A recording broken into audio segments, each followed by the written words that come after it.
Good afternoon, it's Monday. I hope you're enjoying the sunshine and I hope you've managed to get outside.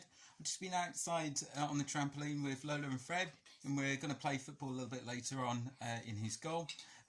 But one really good thing to do if you haven't done so yet is check out Newsround. So type in your Google search engine Newsround and have a look at the live broadcast, and also have a look at some of the videos underneath as well. If you do that as part of your routine, in Boudica class we used to do that at the beginning of every afternoon, then discuss things about the news and to discuss any questions which some of you had. It was a really good point of discussion, and also to keep you informed of what's going on around the world, both around the world, nationally, and also fairly locally sometimes as well. Now, there are some really good questions and really good topics related to Newsround at the moment. It's not just all about the coronavirus which is going around at the moment, but there are also some really interesting stories that Newsround have at the moment. I would like you to think about a question about what you might come up with when you watch Newsround. Is there a particular topic that you really enjoyed and that you want to find out more about?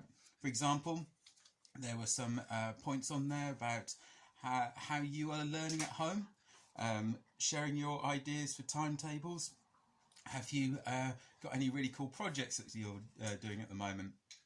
Are you using online services to learn new skills, or perhaps carry on with your own skills? For example, one of the things that I used to really love doing is Muay Thai. But are you learning karate online, or are you learning dance online, like the Japanese little girl on Newsround? There was also a really interesting point on there about Tokyo Olympics, which is due to take place in the summer. What do you think about taking place? Do you think it should still take place? What sort of things do you think they have to consider before postponing or going ahead with it? Do you think Canada are right in pulling out their athletes already, or do you think they should hold on for a bit longer?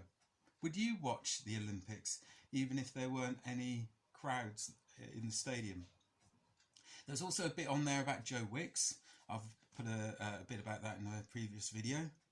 And one of the things that I really like the look of in some of the stories on Newsround, and not actually in the live piece, but underneath, was there was a really interesting story about how to work independently from an astronaut, because obviously astronauts have many skill sets, one of them being able to work independently and use their initiative, which I think you guys will have to develop as well. And there's also a really interesting point in there about the happiest place to live in the world. Do you think that survey is accurate? What things do you think they had to consider when they were doing that survey? Are you happy? What sort of things do you think the country could do, or the county could do, or even Long Melford could do in order to make this a more happier place, or even the school? Put a few comments down below if you've got any questions or anything that you really like, or like I say, go onto Facebook, the school Facebook, and put down some comments there as well. And I'll try and get back to you and answer some of the comments or questions that you might have as well. If there are a number of questions, I'll do a follow-up video. Okay, take it easy guys. Go Beans, bye.